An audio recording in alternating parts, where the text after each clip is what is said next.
దేశ రాజధాని ఢిల్లీలోని జంతర్ మంతర్ వద్ద విద్యార్థులు చేపట్టినటువంటి నిరసనలు ఇప్పుడు ఉద్రేకపూరితంగా మారాయి. నీట్ పరీక్షా పత్రాల లీకేజీ నిరసనగా విద్యా వ్యవస్థలో సంస్కరణలు మరియు విద్యాశాఖ మంత్రి రాజీనామాను డిమాండ్ చేస్తూ సీజేపీ ఆధ్వర్యంలో విద్యార్థులు చేపట్టినటువంటి ఆందోళనపై పోలీసులు ప్రవర్తించిన తీరుపై దేశవ్యాప్తంగా తీవ్ర నిరసనలు వ్యక్తమవుతున్నాయి. శాంతియుతంగా నిరసన తెలుపుతున్నటువంటి యువతపై పోలీసులు జరిపినటువంటి అమానుష లాఠీచార్జ్, అలాగే మోదీ ప్రభుత్వం ఈ సమస్యను శాంతియుతంగా పరిష్కరించడంలో విఫలమైందనే విమర్శలకు తావిస్తోంది. అయితే ఎన్నడూ లేని విధంగా ఈసారి విద్యార్థుల పోరాటానికి బాలీవుడ్ అగ్రనటులు, నటీనటులు కూడా దిగ్గజాలు ఏకతాటిపైకి వచ్చి మద్దతు పలికారు. ప్రధాని మోదీ వైఫల్యాలను ప్రశ్నిస్తూ విద్యార్థుల హక్కుల కోసం గలమెత్తారు. ఇక దీనికి సంబంధించినటువంటి పూర్తి వివరాలు ఇప్పుడు చూద్దాం. నీట్ పేపర్ లీకేజీతో లక్షలాది మంది విద్యార్థుల భవిష్యత్తు ప్రశ్నార్థకంగా మారింది. దీనిపై న్యాయం కావాలంటూ ఢిల్లీలోని జంతర్ మంతర్ వద్ద వేలాది మంది విద్యార్థులు వీధుల్లోకి వచ్చారు. అయితే పార్లమెంట్ ముట్టడికి యత్నించిన విద్యార్థులపై పోలీసులు ప్రదర్శించినటువంటి వికృత రూపాన్ని చూసి దేశం దిగ్భ్రాంతి చెందింది. కాకి దుస్తుల్లో ఉన్నవారు విద్యార్థులపై దారుణంగా లాఠీలు జులపించగా పలువురికి తీవ్ర గాయాలయ్యాయి. సుదీర్ఘ నిశ్శబ్దం తర్వాత సూపర్ స్టార్ సల్మాన్ ఖాన్ విద్యార్థుల వైపు నిలబడ్డారు. తన పాఠశాల రోజులు ఫోటోను షేర్ చేస్తూ, ఇది అత్యంత శాంతియుతమైనటువంటి నిరసన, ఇది హింసాత్మకంగా మారడం నన్ను తీవ్రంగా కలిచివేసింది. పేపర్ లీకేజ్ అనేది చాలా తీవ్రమైనటువంటి సమస్య. విద్యార్థులు తమ భవిష్యత్తు కోసం చేస్తున్నటువంటి ఈ పోరాటం సరైన దిశలోనే ఉంది. దీనిని ఎవరు రాజకీయం చేయకూడదు.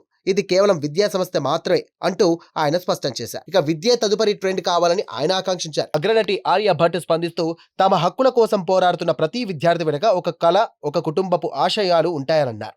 కేవలం తమ కోసం మాత్రమే కాదు, రాబోయే తరాలు మెరుగైనటువంటి భవిష్యత్తు కోసం పోరాడుతున్నారు అంటూ వ్యాఖ్యానించారు.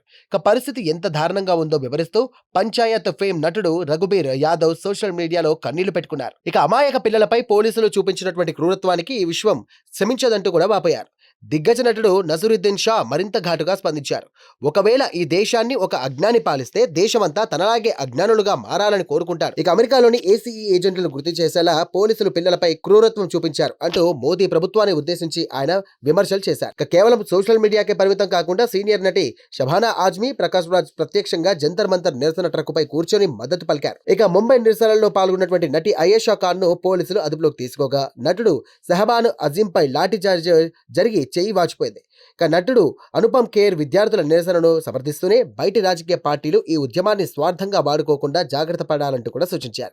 FTII chairman R Madhavan, Ratna Pathak Shah, అలాగే సీమా పహ్వా, రాజ్ కుమార్ రావు వంటి సినీ ప్రముఖులందరూ కూడా విద్యార్థులకు మద్దతుగా నిలిచి దోషులకు కఠిన శిక్ష పడాలంటూ డిమాండ్ చేశారు. విద్యా వ్యవస్థను కాపాడుకోవడానికి దేశ యువత చేస్తున్నటువంటి ఈ పోరాటానికి ఇప్పుడు చిత్ర పరిశ్రమ కూడా అనూహ్య మద్దతు లభించింది.